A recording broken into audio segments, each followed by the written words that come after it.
അസ്സലാമു അലൈക്കും വറഹ്മത്തുള്ളാഹി തആല വബറകാത്തു. പ്രിയപ്പെട്ടവരെ, ഇന്നത്തെ നമ്മുടെ വീഡിയോ സ്ത്രീകൾക്ക് ഉപകാരപ്പെടുന്നൊരു വീഡിയോ ആണ്. സ്ത്രീകൾക്ക് ആർത്തവ സമയത്ത് ഖുർആൻ ഓതാനോ നിസ്കരിക്കാനോ കഴിയില്ല. പകരം ദിക്റുകളൊക്കെ ചൊല്ലാം.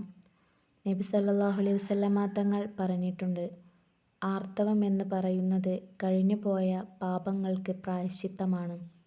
എന്തുകൊണ്ടെന്നാൽ ചില സ്ത്രീകൾക്കൊക്കെ ആർത്തവ സമയത്ത് ഒരുപാട് ബുദ്ധിമുട്ടുകളും പ്രയാസങ്ങളും ഉണ്ടാകാറുണ്ട്. അതുകൊണ്ട് തന്നെ അവരുടെ പാപങ്ങൾ പൊറുക്കപ്പെടാനും ഇത് വലിയ കാരണമാണ്.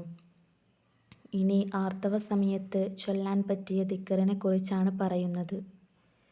ഈ ദിക്റിനെ നിങ്ങൾ അധികമായി ചൊല്ലിയാൽ നിങ്ങൾക്ക് ഒരുപാട് നേട്ടങ്ങൾ ലഭിക്കും. ഇനി എന്താണ് ആ ദിക്റ് എന്ന് പറഞ്ഞു തരാം. അൽഹംദുലില്ലാഹി അലാ കുല്ലി ഹാൽ. അൽഹംദുലില്ലാഹി അലാ കുല്ലി ഹാൽ എന്ന ഈ ദിക്റിനെ നിങ്ങൾ അധികമായി ചൊല്ലുക. അല്ലാഹു നാം ചൊല്ലിയ ദിക്റിനെ സ്വീകരിച്ചാൽ നമ്മുടെ പാപങ്ങൾ പൊറുക്കുകയും നരകത്തെ വിദൂരമാക്കുകയും ചെയ്യും. ഈ ദിക്റിനെ ചൊല്ലുന്ന ദിവസം 40 ഷഹീദിൻ്റെ പദവി ആ സ്ത്രീക്ക് ലഭിക്കും. ഉറക്കക്കുറവ്, ടെൻഷൻ, ക്ഷീണം, മടുപ്പ്, ദേഷ്യം, ആർത്തവവേദന തുടങ്ങിയവയൊക്കെ ഈ സമയത്ത് ഉണ്ടാകും. അതുകൊണ്ട് ആർത്തവ സമയത്ത് ഈ ദിക്റ് കഴിയുന്നത്ര ചൊല്ലുക. ഇത് ചൊല്ലിയാൽ മേൽ പറഞ്ഞ ബുദ്ധിമുട്ടൊക്കെ മാറാൻ ഈ ദിക്റ് സഹായിക്കും.